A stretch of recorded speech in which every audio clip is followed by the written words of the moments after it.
Di hari suaminya menikah siri dengan perempuan lain, Luna datang bukan untuk menangis, tapi membawa dua surat yang bisa menghancurkan segalanya. Tapi bagaimana jika perempuan itu ternyata sahabat yang dulu menghilang, dan semua ini hanyalah bagian dari rencana besar untuk menjatuhkannya? Langit sore itu tampak teduh.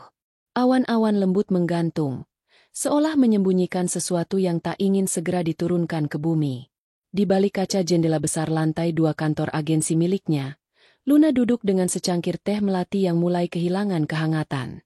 Jemarinya menggenggam cangkir itu erat. Namun pikirannya melayang ke arah yang berbeda. Matanya menatap kosong ke arah jalanan, tapi yang ia lihat bukan lalu lintas, melainkan potongan-potongan kenangan yang membuat dadanya sesak. Hari itu mestinya berjalan seperti biasa. Klien baru, laporan tim, pitching proposal besar. Tapi entah kenapa, ada rasa ganjil yang mengendap sejak pagi. Sesuatu yang tak bisa dijelaskan. Sebuah kegelisahan samar yang menyelusup tanpa permisi. Luna, panggil Dita, salah satu asisten seniornya yang berdiri di depan pintu ruangan.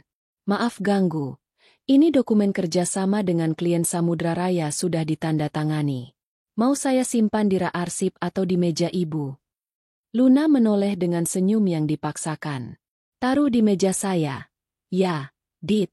Nanti aku periksa dulu sebelum dikirim balik. Baik, Bu. Dita menunduk sopan dan menutup pintu perlahan. Sendiri lagi. Hening lagi. Dan saat itulah, untuk kesekian kali dalam beberapa minggu terakhir, Luna merasakan sesuatu yang menyesakkan di dada. Sebuah perasaan yang tak bisa ia namai. Bukan cemas, bukan sedih, tapi lebih seperti kehilangan. Padahal tak ada satupun benda miliknya yang hilang. Tapi entah kenapa, hatinya seperti merasakan ada sesuatu yang telah dicuri, entah sejak kapan. Pukul menjelang malam ketika Luna akhirnya tiba di rumah. Hunian minimalis dengan nuansa hangat kayu dan dominasi putih itu dulunya tempat yang paling ia rindukan setiap kali sibuk bekerja. Tapi beberapa waktu belakangan, rumah itu kehilangan kehangatannya. Dodi, suaminya, lebih sering tak ada. Alasan pekerjaan, urusan keluarga, rapat mendadak, semua itu makin sering ia dengar daripada suara suaminya sendiri. Luna membuka pintu. Sepi. Mas Dodi? Panggilnya pelan. Tak ada sahutan. Ia meletakkan tas di meja dan melangkah ke dapur. Meja makan masih rapi. Tak ada tanda-tanda Dodi pulang lebih awal seperti janjinya 2 hari lalu. Padahal, malam ini Luna sengaja menyiapkan makanan kesukaan Dodi, sup ayam kampung dengan sambal terasi dan tahu goreng renyah. Perasaan itu datang lagi, yang menghujam tanpa suara. Ia menghela napas panjang dan membuka kulkas. Melihat makanan yang ia siapkan, matanya terasa panas. Ia menunduk, menyembunyikan air yang tak ingin tumpah, tapi justru semakin deras. Kenapa aku merasa seperti ini? Bisiknya lirih. Ia bukan wanita cengeng. Sudah terlalu banyak badai yang ia lewati untuk tahu kapan harus berdiri, kapan harus mengalah. Tapi untuk yang satu ini, ia benar-benar merasa sendirian. Dodi bukan hanya jauh secara fisik, tapi juga emosional. Sudah terlalu lama ia merasa bicara seorang diri. Dan hari ini, perasaan itu seperti ditarik semakin dalam. Ia menyalakan ponsel, mencoba menelepon. Nada sambung. 1 detik. 2. Iya. Lalu mati. Dodi menolak panggilan. Sekali lagi. Nada sambung tetap sama. Tapi kali ini, tak ada yang mengangkat. Luna mendesah. Kemudian membuka galeri ponselnya. Matanya terpaku pada satu foto lama. Ia dan Dodi di balkon hotel saat merayakan tahun pertama pernikahan. Wajah Dodi saat itu tampak tulus. Senyumnya hangat. Matanya menatap Luna dengan penuh cinta. Tapi sekarang pandangan itu sudah lama hilang. Entah dibawa kemana. Dengan gemetar, Luna membuka aplikasi pesan. Ia ingin mengirimkan sesuatu. Sekadar mengingatkan, atau bertanya, atau mungkin menumpahkan keresahan. Tapi baru satu kata diketik. Jari-jarinya berhenti. Untuk apa? Gumamnya. Ia menghapus pesan yang belum selesai. Lalu bangkit dan melangkah menuju kamar. Di sana, Ia membuka laci lemari dan menarik sebuah kotak kecil. Di dalamnya ada ponsel lama milik Dodi, yang dulu sempat rusak dan lupa dibuang. Entah kenapa, Luna menyimpannya. Rasa penasaran menggerakkannya untuk menyalakan ponsel itu. Butuh waktu beberapa menit, tapi akhirnya layar menyala. Dengan mudah, Luna membuka ponsel itu. Dodi tak pernah mengganti sandi dari tanggal ulang tahun mereka. Pesan-pesan lama muncul. Sebagian sudah tak relevan. Tapi satu nama mencuri perhatian Luna. Inikah? W? Bisiknya. Kontak itu hanya berinisial W, tanpa foto profil. Tapi isi pesan terakhir membuat darah Luna membeku. Jangan lupa, Mas, minggu depan kita ijab. Aku sudah bicara dengan Mama. Ijab? Mama. Tangannya gemetar saat menggulir ke atas. Percakapan-percakapan sebelumnya membuat tubuh Luna lemas. Kata-kata manis, janji masa depan, dan bahkan pembahasan soal tempat tinggal baru. Semua ada di sana. Hitam di atas putih. Dan yang paling menghantam hati Luna adalah satu kalimat dari Dodi. Luna nggak usah tahu dulu. Biar nanti pas acara, dia lihat sendiri. Lagian Mama juga sudah capek pura-pura suka sama dia. Air mata Luna tumpah begitu saja. Tanpa suara. Tanpa jeritan. Tapi rasa perihnya seperti disayat dari dalam. Perlahan, kepercayaan yang ia pertahankan selama ini runtuh dalam diam. Malam itu, Luna tak bisa tidur. Ia duduk di depan meja rias, menatap wajahnya sendiri di cermin. Wajah yang dulu dipuji cantik, kini hanya terlihat lelah dan patah. Tapi bukan hanya air mata yang muncul malam itu. Ada bara yang perlahan menyala. Aku nggak akan diam, bisiknya. Ia mengambil selembar kertas. Menulis kalimat pertama dari sebuah surat. Surat yang kelak akan ia bawa di hari paling memuakkan dalam hidupnya. Dan di sisi lain meja, ia menuliskan daftar kebutuhan untuk rencana yang baru saja muncul di benaknya. Dendam tidak pernah menjadi bagian dari hidupnya. Tapi jika seseorang berani menghancurkan cintanya tanpa penyesalan, maka ia harus siap menghadapi perempuan yang telah dibentuk oleh luka. Luna menatap bayangannya lagi. Kalau mereka pikir aku lemah, mereka belum tahu siapa yang mereka lawan. Dan malam pun menyelimuti rumah itu. Tapi hati Luna tak lagi gelap. Ia mulai menyusun kekuatannya. Bukan sebagai istri yang patah hati, tapi sebagai perempuan yang takkan menyerah begitu saja. Cahaya pagi menyelinap masuk lewat celah tirai kamar, membentuk garis-garis lembut di lantai kayu. Namun tak ada yang lembut di dada Luna pagi itu. Setelah malam yang panjang dan penuh air mata, ia terbangun bukan dalam pelukan damai, melainkan dalam diam yang menggigil. Ada amarah yang belum reda, ada luka yang belum kering, dan ada rencana yang sudah mulai menyusun bentuknya perlahan-lahan di benaknya. Luna melangkah ke dapur. Tangan kirinya menggenggam ponsel, sementara tangan kanannya mengaduk kopi hitam yang sejak dulu menjadi pelarian logikanya. Sejak semalam, ia menelusuri kembali isi pesan dalam ponsel Dodi yang lama. Percakapan dengan W bukan hanya soal hubungan, tapi juga perencanaan detil, tanggal, tempat, bahkan siapa saja yang akan hadir. Lebih mengejutkan lagi, beberapa percakapan menyebut nama Mama sebagai penjamin agar semua berjalan lancar. Mama, satu kata yang membuat dada Luna kembali sesak. Ibu Dodi, perempuan dengan wajah manis dan tutur kata yang lembut di hadapan orang lain, tapi bagai duri ditengkuk saat hanya berdua. Ia tahu sejak awal bahwa mertuanya tak pernah benar-benar menerima dirinya. Alasan yang sering dilontarkan pun seolah dibungkus baik-baik. Bukan kamu yang salah, cuma saya punya harapan lain untuk Dodi.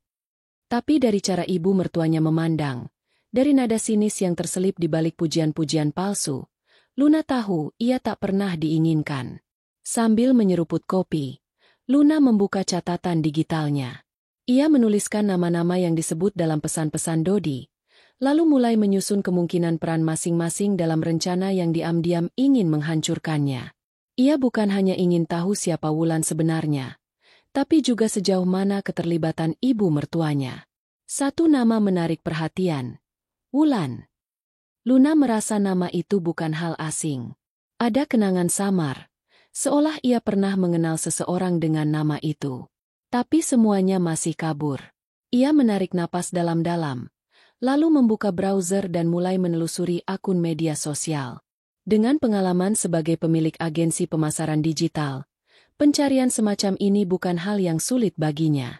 Ia hanya perlu beberapa kata kunci, 1-2 tautan.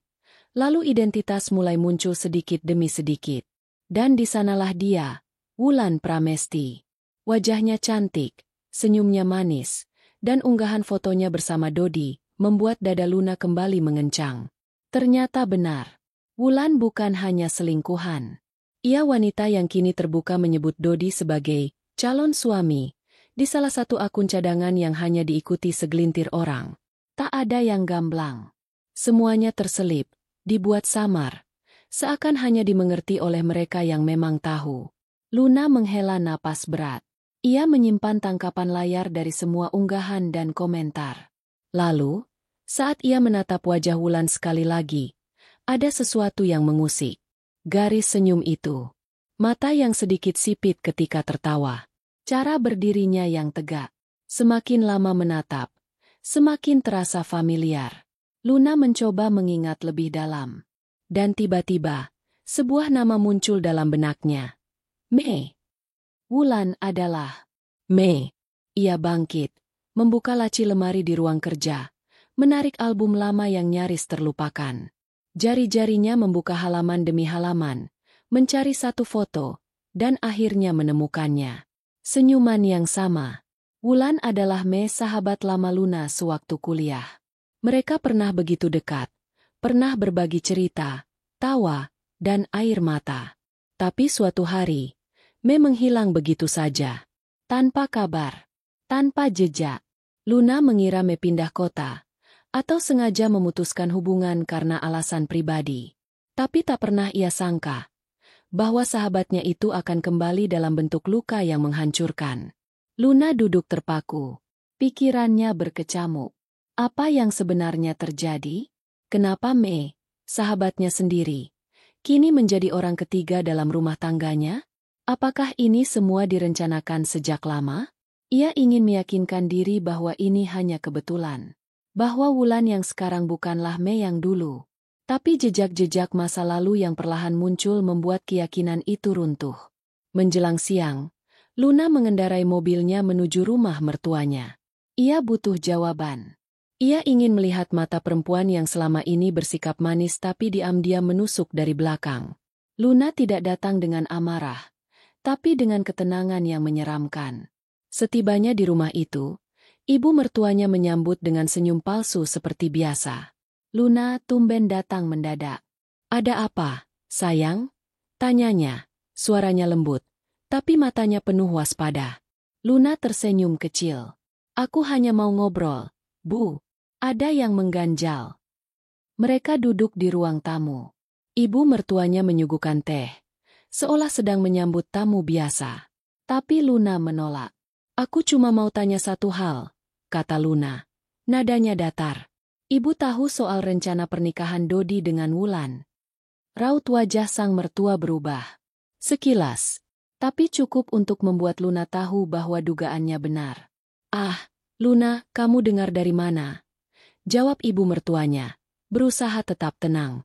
Bukan itu yang aku tanya. Potong Luna tajam. Aku cuma ingin tahu. Ibu tahu atau tidak? Ibu mertuanya meneguk teh pelan, lalu meletakkan cangkirnya. Kamu perempuan cerdas, Luna. Tapi kamu terlalu keras. Dodi butuh perempuan yang bisa mengimbanginya. Wulan itu bukan orang sembarangan. Dia tahu bagaimana memperlakukan laki-laki seperti Dodi. Dek, kata-kata itu menghantam dada Luna. Jadi selama ini, ibu pura-pura baik, menjilat di depan, tapi meracuni dari belakang. Jangan berlebihan, Luna. Kamu sudah punya segalanya. Bisnis sukses, uang, kekuasaan. Masa kamu masih ingin menahan Dodi? Biarkan dia bahagia juga. Luna terdiam. Bukan karena tak mampu membalas, tapi karena tak menyangka perempuan yang selama ini ia panggil ibu bisa mengucapkan kalimat sekejam itu. Ia berdiri perlahan. Terima kasih, Bu, atas semua kejujurannya. Tapi satu hal yang Ibu lupa, saya tidak akan tinggal diam. Ia meninggalkan rumah itu tanpa menoleh. Langkahnya mantap, wajahnya tenang. Tapi di dalam hatinya, badai mulai mengamuk. Jika mereka pikir Luna akan menangis dan menyerah, maka mereka telah salah menilai. Kini, ia tahu siapa lawannya. Dan ia akan kembali, bukan sebagai istri yang dikhianati, tapi sebagai perempuan yang akan membuat mereka menyesal karena meremehkannya. Hari-hari berikutnya berlalu dalam keheningan yang berbeda. Bukan karena luka telah sembuh, tapi karena Luna tengah memupuk nyala api yang lebih besar. Ia tak lagi menghabiskan waktu untuk menyesali pengkhianatan Dodi ataupun racun dari ibu mertuanya. Kali ini, ia memakai semua kesedihan itu sebagai bahan bakar untuk menyusun sesuatu yang lebih besar, lebih terencana, dan lebih menyakitkan dari sekadar tangisan. Di dalam ruang kerjanya yang tertutup rapat, Luna duduk dengan tumpukan berkas di hadapannya. Tapi bukan laporan bisnis yang ia pelajari kali ini. Berkas-berkas itu adalah hasil penelusuran dari seorang rekan investigasi pribadi, seorang mantan jurnalis yang dulu pernah ia bantu lepas dari jeratan utang. Kini, lelaki itu membalas budi dengan memberikan segala informasi yang Luna minta, bahkan yang tak pernah ia duga sebelumnya. Nama Wulan tertera jelas di beberapa dokumen legal, beberapa atas nama asli, sebagian lagi menggunakan nama alias yang nyaris tak bisa dikenali jika tidak ditelusuri secara cermat. Jejak transaksi mencurigakan, data rekening, pembelian properti secara diam-diam, dan bahkan koneksi dengan dua perusahaan cangkang yang disinyalir terafiliasi dengan keluarga mertuanya. Semuanya saling terkait, saling mendukung satu rencana besar, memisahkan Luna dari Dodi dan perlahan menggerogoti bisnis miliknya dari dalam. Mereka bukan cuma ingin memisahkan aku dari Dodi, gumam Luna lirih, menatap tumpukan dokumen. Mereka mau semua yang aku bangun. Nama, kekuasaan, uang. Darahnya mendidih. Tapi di balik amarah itu, ada ketenangan yang menyeramkan. Luna tahu jika ia hanya membalas dengan emosi, ia akan kalah. Tapi jika ia bermain dengan strategi, seperti mereka, maka kekalahan bukan pilihan. Ia mengambil 2 lembar kertas kosong dan meletakkannya di hadapan dirinya. Mata Luna menatap kosong selama beberapa saat, sebelum perlahan mulai menulis. Surat pertama, ditujukan untuk Dodi.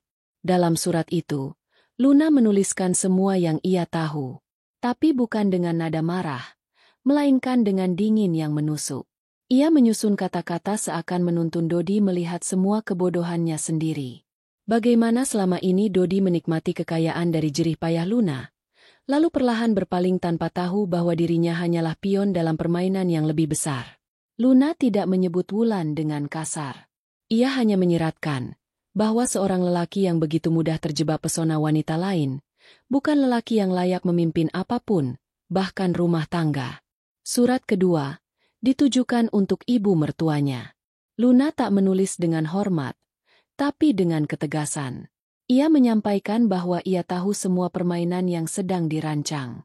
Ia tahu tentang manipulasi data keuangan, tekanan kepada Wulan, dan rencana penyusupan ke dalam dewan komisaris agensinya melalui salah satu kolega yang diam-diam menerima bayaran. Ia menutup surat itu dengan satu kalimat yang akan menghantam siapapun yang membacanya. Jika ibu ingin perang, saya sudah menyiapkan kuburannya.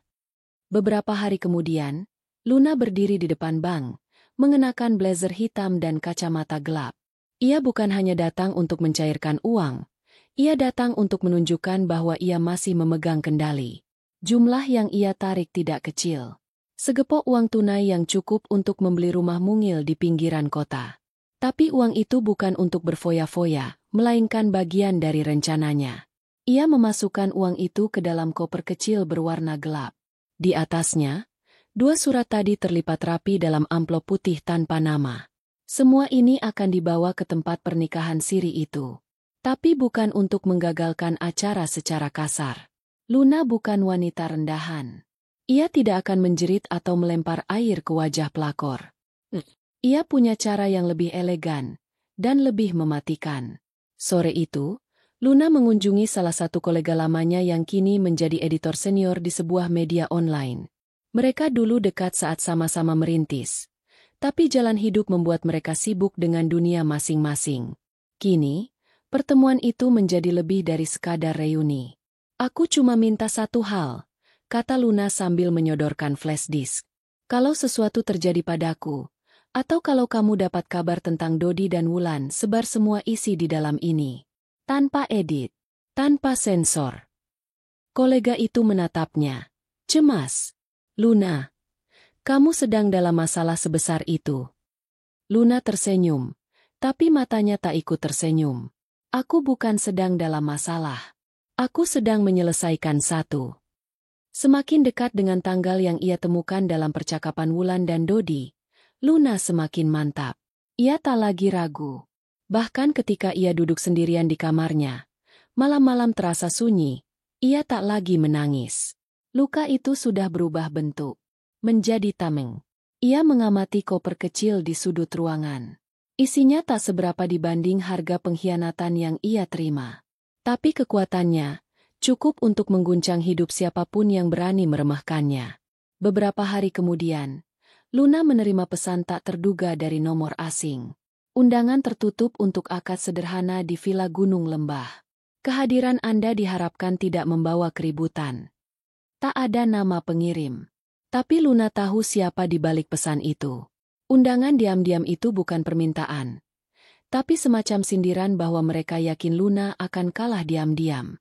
Dan karena itu, mereka cukup percaya diri untuk tetap melangsungkan pernikahan. Luna menatap ponselnya, tersenyum tipis. Bagus. Mereka tak tahu aku sudah di depan pintu.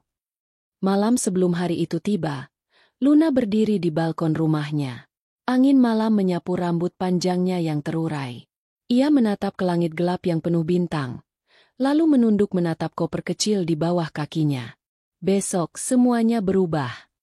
Ia tidak tahu apa yang akan ia temukan di sana. Tapi ia tahu satu hal dengan pasti, ia tidak akan pulang sebagai perempuan yang sama.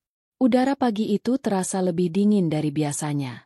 Kabut tipis menyelimuti jalanan menuju kawasan villa yang terletak di dataran tinggi. Langit tampak labu, seolah ikut menyembunyikan emosi yang sebentar lagi akan meledak di tempat yang mestinya menjadi saksi pernikahan penuh kebahagiaan. Tapi bagi Luna, hari ini bukan hari pernikahan. Ini adalah hari penebusan. Hari di mana ia akan menghadirkan wajah-wajah pengkhianat untuk menyaksikan kebusukan mereka sendiri. Mobil hitam yang dikendarainya meluncur perlahan menembus jalan berkelok. Di kursi penumpang depan, koper kecil berisi uang dan 2 surat rahasia diletakkan dengan rapi, seperti bom waktu yang menunggu untuk diledakkan di saat yang tepat. Luna mengenakan setelan putih gading, sederhana tapi elegan. Rambutnya disanggul rapi, wajahnya dipulas tipis, cukup untuk menampilkan ketegasan, tanpa kehilangan kesan anggun. Ia tahu semua mata akan memandangnya hari ini, meski mereka tidak mengundangnya. Dan ia ingin semua mata itu, terutama milik Dodi dan ibu mertuanya, melihat perempuan yang mereka hancurkan masih berdiri tegak, bahkan lebih kuat dari sebelumnya. Villa Gunung Lembah. Tempat yang dulu pernah jadi tempat bulan madu Luna dan Dodi, kini disulap menjadi arena akad nikah rahasia. Halaman depannya dihiasi dekorasi bernuansa coklat emas, dengan karpet putih membentang hingga ke pelaminan kecil yang dibuat seadanya. Tak banyak tamu, hanya keluarga inti dan beberapa orang kepercayaan. Saat mobil Luna berhenti di depan pintu gerbang, seorang pria berbadan tegap menghampiri. "Maaf, acara tertutup. Undangan?" tanyanya dengan sikap tegas. Luna tersenyum tipis. Ia membuka kaca mobil dan menyerahkan ponsel, menunjukkan pesan anonim yang ia terima. Petugas itu membaca cepat, lalu menunduk sopan. "Silakan masuk, Ibu." Mobil melaju masuk. Dari kejauhan, Luna melihat siluet Dodi berdiri di pelataran, mengenakan setelan putih gading yang serasi dengan pakaian calon pengantin perempuan. Di sampingnya, berdiri seorang wanita yang tengah membenarkan kerudung renda. "Wulan." Dada Luna menegang. Meski ia sudah tahu siapa wanita itu, melihat langsung sosok Wulan berdiri di sana, mengenakan kebaya lembut dan tersenyum lembut di hadapan orang-orang yang seharusnya menghormati rumah tangga Luna, adalah luka yang lain. Luka yang berdarah tanpa disentuh. Luna turun dari mobil perlahan. Semua mata mulai menoleh ke arahnya. Beberapa orang berbisik. Sebagian lagi menatap kaget. Tak ada yang menyangka ia akan datang, terlebih dalam kondisi seperti ini. Tapi justru karena itulah ia datang. Untuk menunjukkan bahwa ia tak bisa diabaikan begitu saja. Langkahnya mantap saat ia membawa koper ke dalam aula kecil tempat akad akan berlangsung. Ia tidak berteriak. Ia tidak membuat kegaduhan. Ia hanya duduk, di barisan paling belakang, dengan sorot mata yang tenang tapi menusuk. Ibu mertuanya muncul dari samping pelaminan. Wajahnya menegang saat melihat Luna duduk anggun sambil menyilangkan kaki. Tapi sebelum sempat mendekat, Dodi lebih dulu bergerak. "Luna?" bisiknya lirih, seolah tak percaya. Luna menatapnya lama. "Selamat, Mas. Pagi yang indah untuk akad, ya?" Dodi memandangi koper kecil di sebelah Luna. "Kamu datang untuk apa?" "Bukan untuk menghentikan," jawab Luna singkat. "Aku datang untuk menyaksikan sendiri bagaimana kamu memilih jadi laki-laki pengecut. Dan untuk memberimu hadiah pernikahan." Wulan menoleh pelan. Matanya bertemu dengan mata Luna. Seketika, semua menjadi sunyi. Tatapan mereka saling bertabrakan. Tak ada kata yang keluar. Tapi dari kilat di mata Wulan, Luna menangkap sesuatu. Sebuah kegelisahan. Sebuah rasa bersalah. Bukan tatapan penuh kemenangan seperti yang ia duga selama ini. Luna berdiri. Ia melangkah maju. Semua orang menatapnya dengan was-was. Tapi tak seorang pun berani menghentikannya. Di depan pelaminan kecil itu, Luna membuka koper perlahan. Ia mengambil amplop pertama. "Ini surat untuk Mas Dodi," ucapnya pelan. "Isinya semua data, bukti, dan catatan tentang bagaimana kamu menghancurkan rumah tangga ini. Tentang pengkhianatanmu. Dan tentang bagaimana kamu sebenarnya hanyalah bidak kecil dalam permainan orang lain." Ia meletakkan surat itu di meja akad. Semua orang diam. Lalu, ia mengambil amplop kedua. "Dan ini untuk ibu," ucapnya menatap tajam ke arah mertuanya. Isinya tentang bagaimana ibu memainkan semua ini sejak lama. Tentang dokumen bisnis, tentang manipulasi, bahkan tentang ancaman kepada perempuan ini. Luna menatap Wulan dalam, yang ternyata tak sejahat yang aku bayangkan.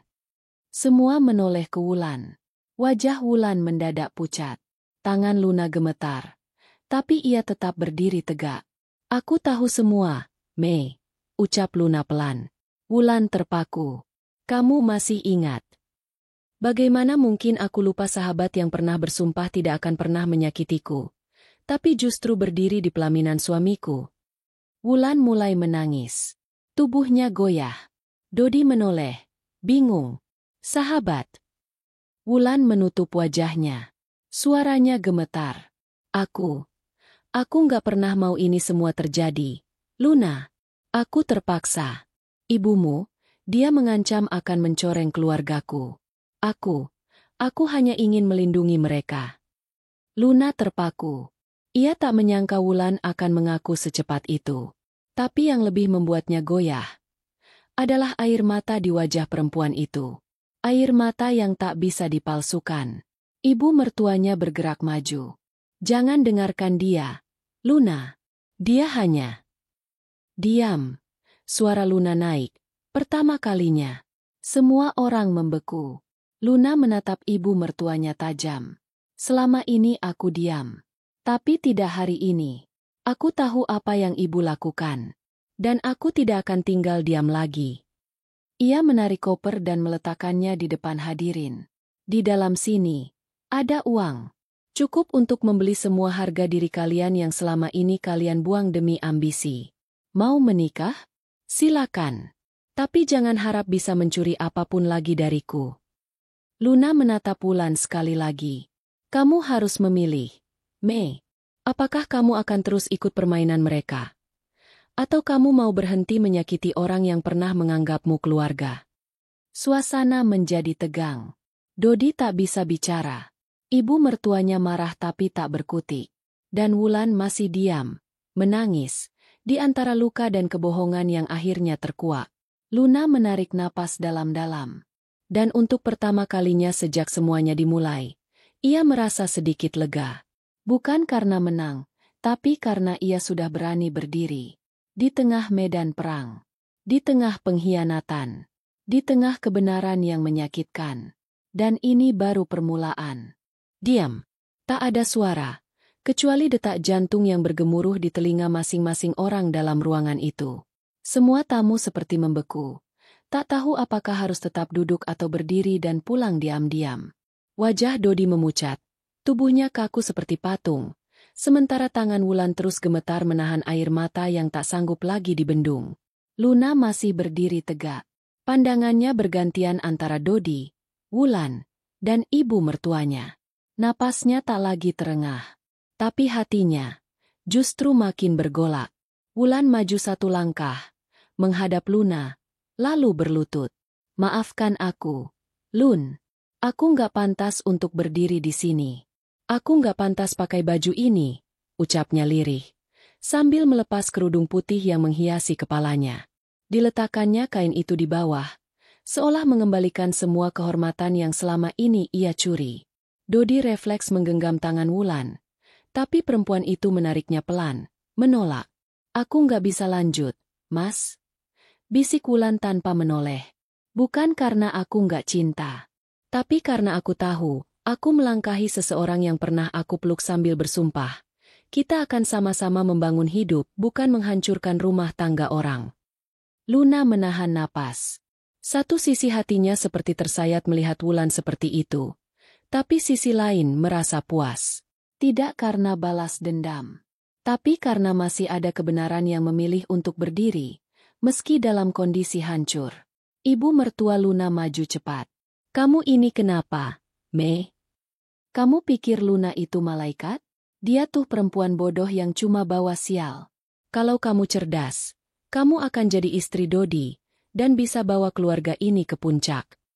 Mungkin saya nggak secerdas itu, Bu. Wulan menatap tajam. Tapi saya masih punya hati. Wulan, bentak Dodi. Kamu tahu nggak berapa banyak yang sudah aku korbankan buat sampai ke titik ini?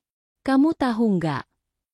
Mas kehilangan semuanya, karena mengorbankan yang nggak seharusnya dikorbankan. Suara Wulan begitu tenang, tapi tajam, menghujam. Dan di saat itu juga, Dodi tak bisa lagi bicara. Wulan berdiri. Ia menoleh ke Luna, lalu mendekat dan menggenggam tangannya dengan tulus. Lun, apapun yang aku perbuat, aku nggak bisa hapus masa lalu. Tapi kalau kamu butuh aku untuk bersaksi, menyampaikan semua bukti kemanapun, aku siap. Aku tahu. Aku mungkin nggak pantas dimaafkan. Tapi aku akan perbaiki semua ini. Setidaknya, jangan biarkan mereka menyakiti perempuan lain setelahmu. Luna mengangguk perlahan. Tenggorokannya tercekat. Air mata yang ia tahan sedari tadi, akhirnya jatuh. Bersamaan dengan itu, Dodi tiba-tiba melangkah cepat ke arah koper yang dibawa Luna. Ia membukanya kasar, menarik isi di dalamnya. Mata semua orang langsung menoleh, menyaksikan pria itu membolak-balik dokumen yang tersusun rapi. Wajah Dodi berubah seketika. Tangannya mulai gemetar. Dari mana kamu dapat semua ini? Bentaknya ke Luna. Siapa yang kasih kamu data keuangan pribadi? Laporan internal? Bahkan rekening rahasia? Luna tidak gentar. Ia melangkah pelan, berdiri di hadapan suaminya. Atau lebih tepatnya, mantan suaminya secara moral. Aku istrimu. Dulu, istri yang kamu remehkan. Kamu pikir aku nggak tahu semua transaksi yang kamu lakukan? Semua janji-janji yang kamu buat atas nama keluarga kita. Tapi kamu arahkan untuk memenuhi nafsu dan obsesi ibumu. Ibu mertua Luna membelalak. Kamu nuduh siapa? Hah? Kamu pikir kamu bisa hancurin semua ini dengan surat dan uang murahan itu? Luna menatap tajam. Ini bukan tentang uang. Ini tentang kehormatan yang kalian ambil. Tentang rumah tangga yang kalian hancurkan demi keserakahan. Dan sekarang semua orang akan tahu siapa kalian sebenarnya. Dodi mulai panik. Ia menoleh ke ibunya. Lalu ke Wulan. Jangan biarkan dia, Bu. Kita bisa selesaikan ini diam-diam. Kita bisa. Kamu pikir semua ini masih bisa diam-diam? Potong Wulan. Maaf, Mas. Tapi aku sudah siap bicara kemanapun. Bahkan kalau harus masuk ruang sidang, aku nggak akan mundur. Ibu mertuanya terduduk di kursi tamu, wajahnya muram, tak percaya bahwa rencananya selama ini bisa runtuh dalam satu pagi. Semua tamu mulai berbisik. Beberapa bahkan diam-diam mengambil video. Skandal ini terlalu besar untuk diabaikan. Luna melangkah pelan ke arah pintu. Sebelum keluar, ia menoleh sekali lagi ke belakang. Dulu, aku pikir pernikahan kita adalah jalan ke surga, Mas. Tapi ternyata, itu cuma lorong sempit menuju neraka. Dan hari ini, aku memilih berhenti berjalan. Aku akan buka pintu ke surga versiku sendiri. Tanpa kalian. Ia keluar dari ruangan itu. Tidak dengan amarah, tapi dengan langkah yang mantap. Seperti ratu yang baru saja memutuskan tahta yang tak layak ia duduki. Di luar, udara terasa lebih hangat. Cahaya matahari menembus awan, menyapa wajah Luna yang tenang, walau matanya masih basah. Ia menatap ke depan. Jalan masih panjang. Tapi kini ia tahu satu hal yang pasti. Ia tidak lagi berjalan dalam gelap. Berita itu menyebar lebih cepat dari dugaan. Dalam hitungan hari, wajah Dodi dan ibunya terpampang di berbagai halaman utama media daring, disertai dengan judul-judul sensasional. Pernikahan siri gagal, skandal keuangan keluarga Dodi terkuak, atau istri sukses bongkar aib keluarga suami saat akad nikah. Video amatir dari tamu-tamu undangan tersebar luas. Beberapa detik terakhir dari Luna yang berdiri tenang sambil menunjukkan 2 lembar dokumen penting dan koper penuh uang, menjadi potongan viral yang disebarkan di mana-mana. Publik bukan hanya terpukau oleh keberanian Luna, tapi juga terguncang oleh fakta bahwa perempuan sekuat itu nyaris dihancurkan oleh permainan licik keluarganya sendiri. Di ruang kantor agensi digitalnya yang kini menjadi lebih sibuk dari sebelumnya, Luna duduk memandang jendela kaca besar yang mengarah langsung ke kota. Tangannya menggenggam cangkir teh hangat yang belum disentuh. Pikirannya masih menimbang banyak hal. Bukan hanya soal kemenangan yang ia raih, tapi juga soal luka yang belum sembuh. Lun, suara Dina, asistennya, memecah lamunan. Kamu harus lihat ini. Luna menoleh. Dina menyodorkan ponsel. Di layar, sebuah konferensi pers sedang berlangsung. Dodi tampak duduk dengan wajah muram di samping ibunya, dikelilingi oleh para pengacara. Mikrofon berderet di meja. Wartawan terus melontarkan pertanyaan, sebagian dengan nada tajam. Benarkah perusahaan keluarga Anda menggunakan dana klien untuk membiayai urusan pribadi? Apa benar Anda sengaja menyembunyikan rekening di luar negeri atas nama fiktif? Apakah pernikahan siri itu bagian dari strategi pencucian nama, atau ada kepentingan politik di baliknya? Dodi mencoba menjawab dengan bahasa yang kaku dan terbata. Ibunya tampak menyeka keringat berulang kali. Tidak ada lagi aura otoritas atau kemewahan di wajah mereka. Yang tersisa hanya kegugupan dan ketakutan akan keruntuhan. Luna menarik napas panjang. Matikan saja, Din, katanya pelan. Aku nggak perlu lihat orang jatuh terlalu dalam. Tapi mereka jatuhkan kamu duluan, Lun. Luna tersenyum samar. Iya, tapi aku bukan mereka. Setelah konferensi pers itu, para klien perusahaan keluarga Dodi mulai menarik kerjasama. Rekan bisnis pun mundur satu persatu. Bahkan, beberapa investor meminta audit ulang dan menyatakan tak akan berkomitmen lagi sebelum kasus mereka selesai secara hukum. Di sisi lain, agensi milik Luna justru berkembang pesat. Banyak yang menyatakan kekaguman atas profesionalismenya, ketegasannya, dan sikap beraninya. Tawaran kerjasama dari luar negeri pun berdatangan. Timnya makin solid, dan bahkan sejumlah staf Dodi yang merasa tidak dihargai mulai menghubungi Luna, berharap bisa bekerja di tempat yang lebih sehat dan manusiawi. Namun, di balik semua keberhasilan itu, Luna tahu hidupnya belum sepenuhnya tenang. Ada satu nama yang terus menghantui batinnya. Wulan. Setelah hari itu, perempuan itu memilih pergi diam-diam. Tak ada kabar, tak ada pesan. Hanya satu surat kecil yang ia tinggalkan, diselipkan di antara lembar-lembar dokumen dalam koper yang dulu Luna bawa. Maaf. Aku tahu kata itu nggak cukup untuk menebus semua rasa sakit yang kamu alami. Tapi jika suatu hari kamu mau bicara, aku akan selalu ada. Aku sedang pergi mencari siapa aku sebenarnya, bukan versi yang mereka bentuk. Jaga dirimu, sahabatku.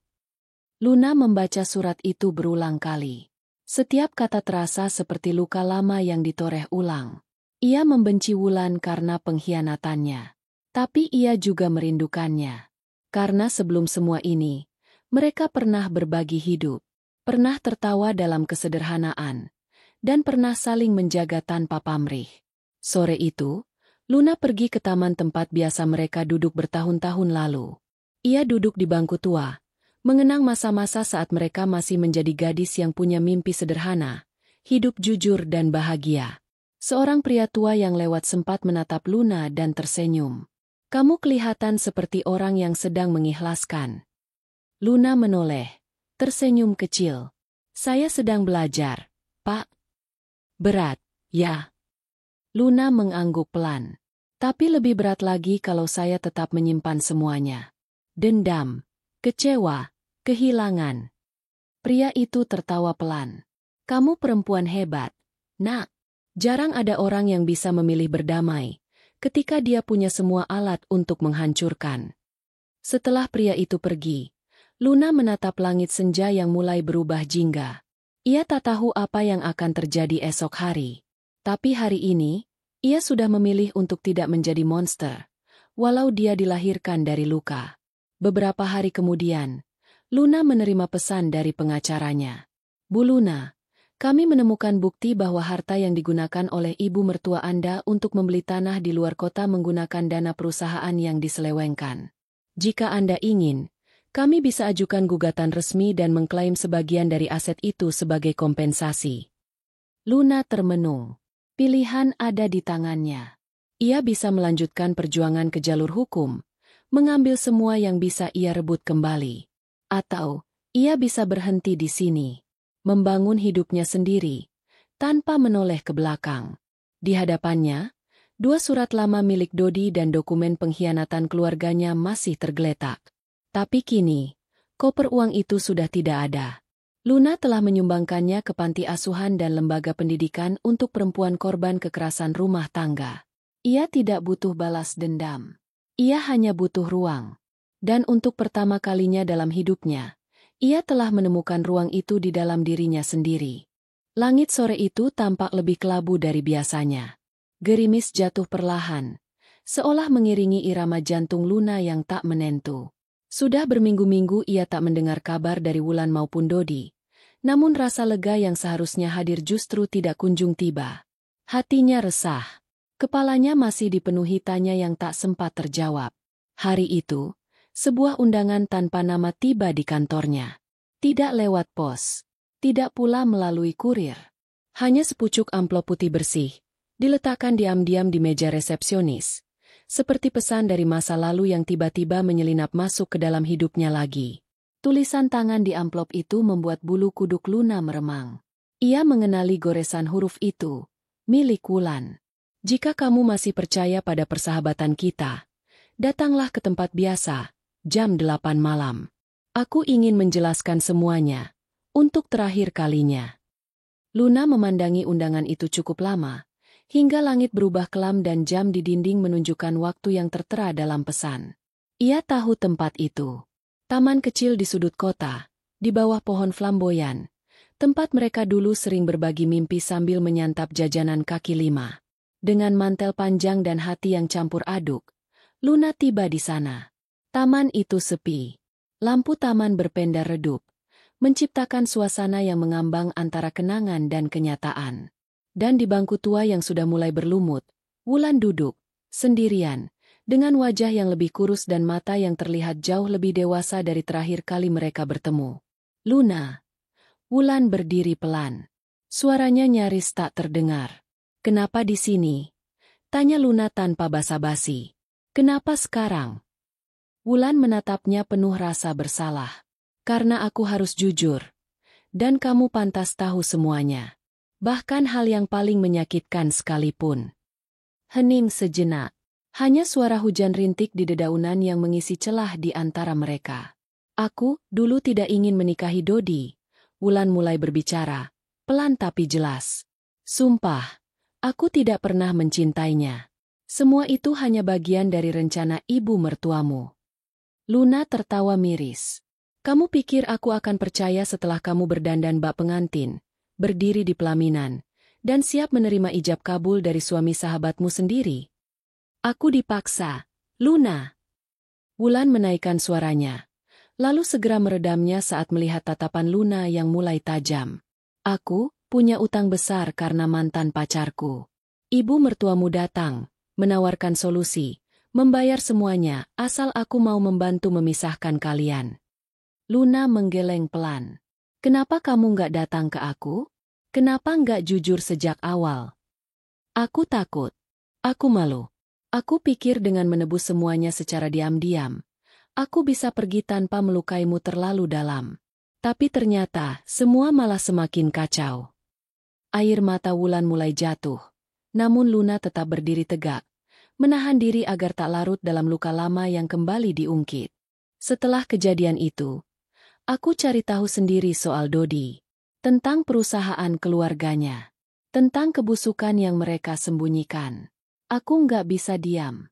Jadi aku kumpulkan semua bukti, dan kirimkan ke salah satu wartawan yang dulu sering kerjasama denganku saat kita masih di agensi yang sama. Luna menatap Wulan tajam. Jadi, kamu yang bocorkan semuanya. Wulan mengangguk pelan. Aku nggak minta pengakuan. Aku nggak ingin kamu memaafkan. Tapi aku ingin kamu tahu, kalau aku juga hancur. Bukan cuma kamu. Suasana kembali hening. Luna memalingkan wajah, menatap pohon flamboyan yang mulai menggugurkan daunnya. Aku pernah anggap kamu rumah, ucap Luna lirih. Tapi ternyata kamu bagian dari reruntuhan yang hampir menenggelamkanku. Wulan menunduk dalam diam. Tapi mungkin, itu yang kita semua perlukan. Runtuh. Supaya tahu, siapa yang tetap bertahan.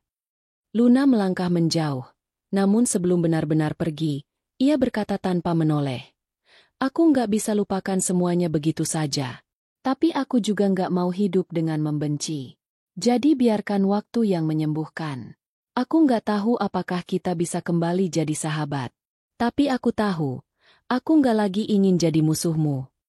Dan dengan langkah mantap, Luna meninggalkan taman itu. Beberapa hari kemudian, Dodi mencoba menghubungi Luna.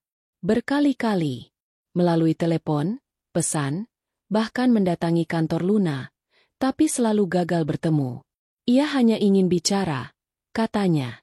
Tapi Luna tahu, semua kata-kata itu hanya datang setelah kehancuran menghampiri. Akhirnya, Dodi mengirim surat yang panjang dan penuh penyesalan. Ia mengakui semua kesalahannya. Mengaku sudah termakan ego, tekanan ibu, dan keserakahan yang menumpulkan nuraninya. Ia menyatakan bahwa ia akan menyerahkan semua aset yang tersisa jika Luna ingin membawa kasus ke pengadilan. Tapi yang paling mengejutkan adalah bagian terakhir surat itu.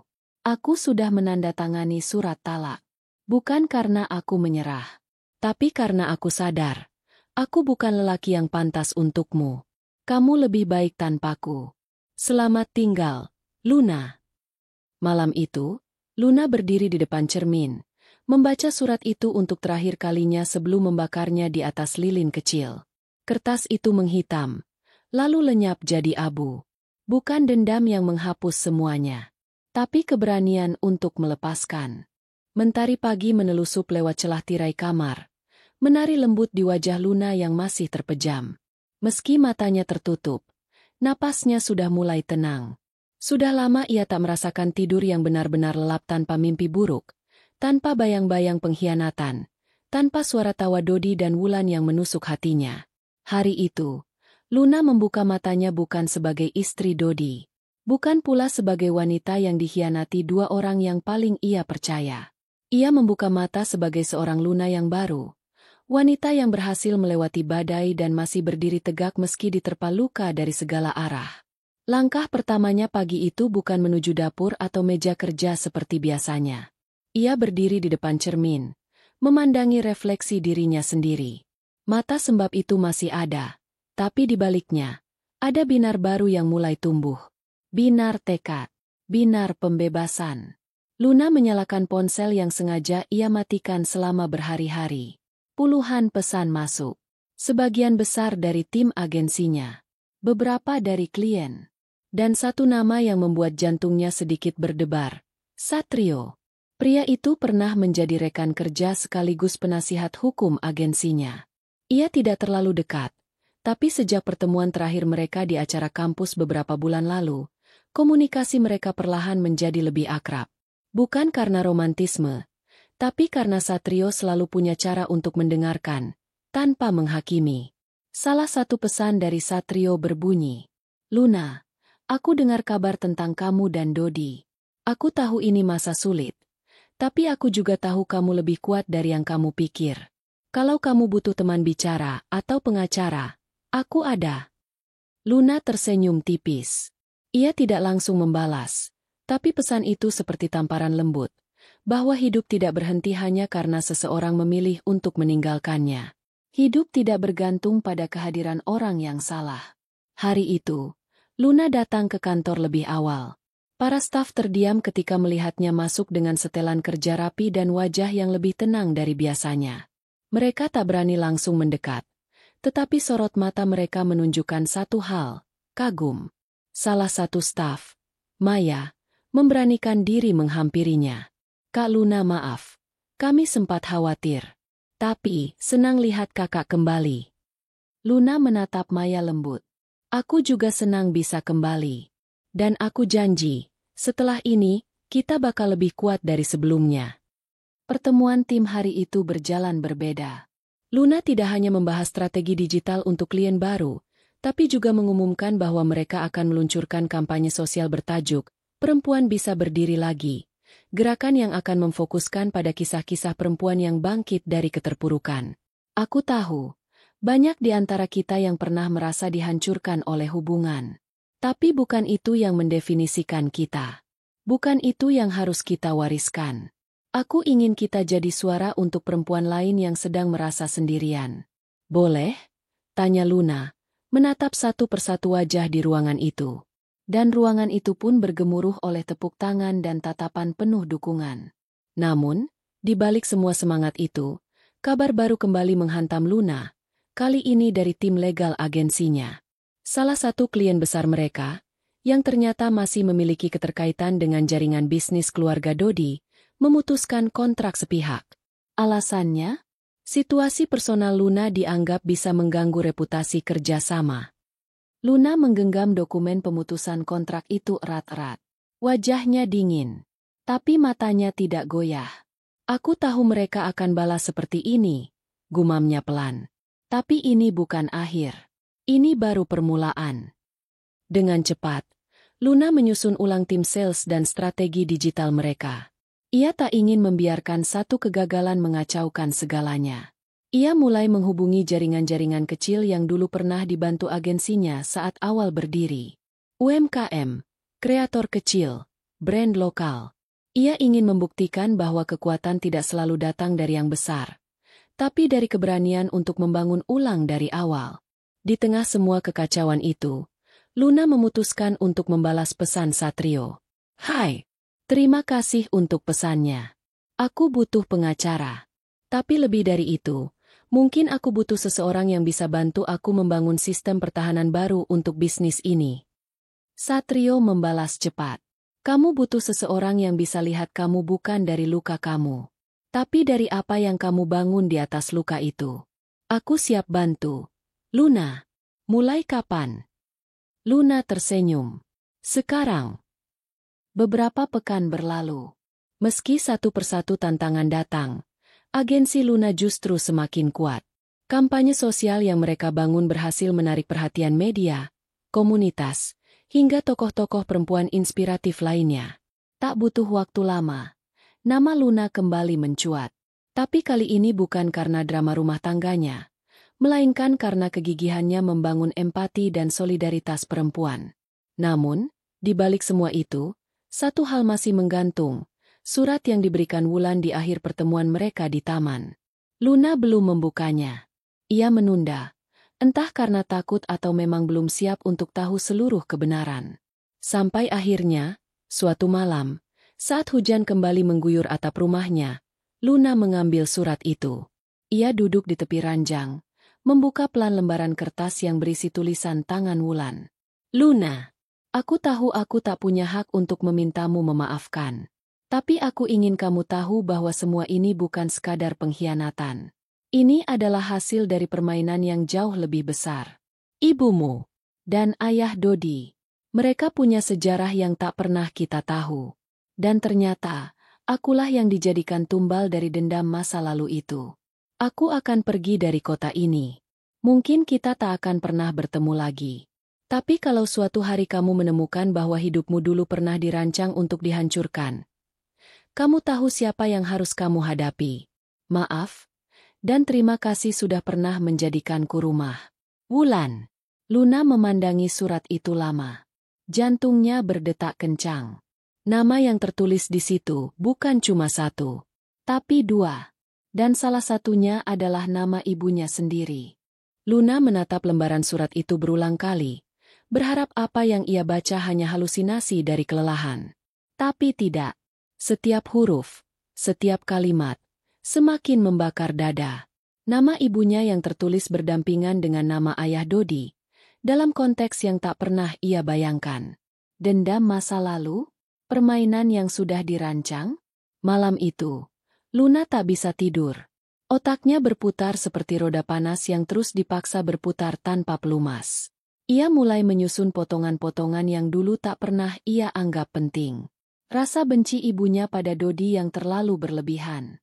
Larangan keras agar Luna tidak terburu-buru menikah. Tatapan kosong saat menghadiri pernikahan mereka.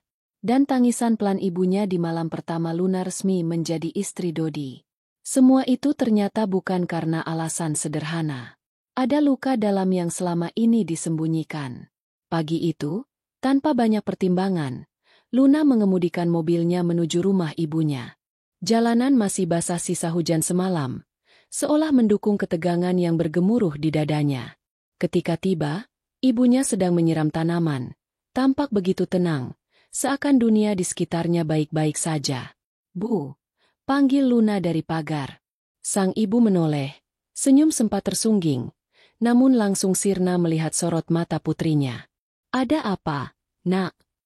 Luna membuka pagar perlahan, mendekat tanpa banyak kata, lalu menyodorkan surat itu. Ibunya gemetar saat melihat tulisan tangan Wulan.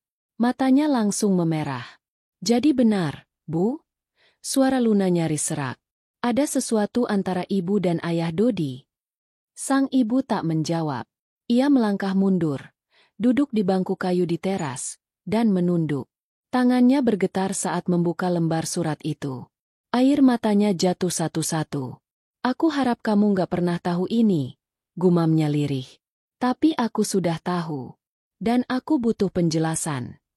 Lama ibunya diam, lalu menghela napas panjang. "Dulu, sebelum kamu lahir, aku pernah jatuh cinta pada pria yang aku percaya akan menikahiku. Pria itu, ayah Dodi." Darah Luna seperti membeku. Tubuhnya lemas, tapi ia tetap berdiri. "Kami saling mencintai. Tapi keluarganya menolak karena aku hanya guru biasa, dan dia dari keluarga terpandang. Saat aku hamil, dia pergi meninggalkan begitu saja. Aku kehilangan segalanya. Anak itu tidak bertahan. Aku hampir kehilangan waras." Luna terisak tanpa suara. "Kenapa ibu nggak pernah cerita?" "Karena aku pikir dendamku akan mati bersamaku. Tapi ternyata takdir membawamu pada putranya.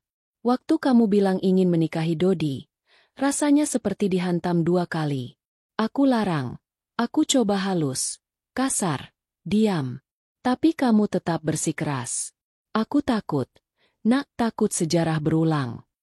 Jadi ini semua semacam karma yang diwariskan," bisik Luna getir. Ibunya memegang tangan Luna. "Aku nggak pernah ingin kamu menanggung luka yang ibu simpan. Tapi hidup kadang jahat, dendam itu nyebar, menular ke orang-orang yang gak salah." Malam itu, Luna memandangi langit dari balkon rumahnya. Semesta seakan mengungkap lembar demi lembar rahasia yang selama ini tertutup. Jika benar semua ini berasal dari luka lama, dari dendam yang tak terselesaikan, maka Luna tahu, satu-satunya cara keluar dari lingkaran ini adalah dengan mengakhirinya sendiri. Tapi masalah belum selesai.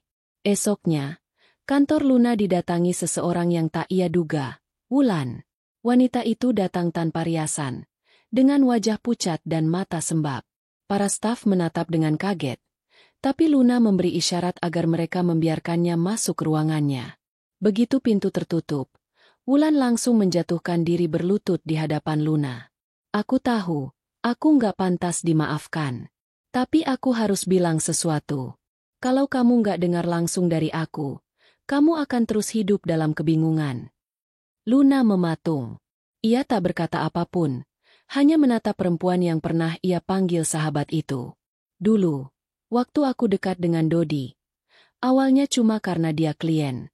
Tapi setelah tahu siapa dia, siapa keluarganya, ibuku malah menyuruhku untuk terus dekati dia. Kenapa? Karena ternyata, ibuku juga pernah disakiti oleh ayah Dodi. Sama seperti ibumu. Dan mereka pernah saling kenal. Luna tercengang. Tunggu, apa maksudmu? Semua ini, hubungan kita, pertemanan, pernikahanmu, semua takdir yang dijalankan oleh luka dan dendam dari generasi sebelumnya. Aku dijebak ibuku sendiri. Kamu dijebak masa lalu ibumu. Kita dijadikan alat untuk menyakiti keturunan orang yang pernah menyakiti mereka. Tangis Wulan pecah. Tapi Luna hanya terdiam. Hatinya terasa penuh. Otaknya sesak oleh kenyataan yang makin rumit.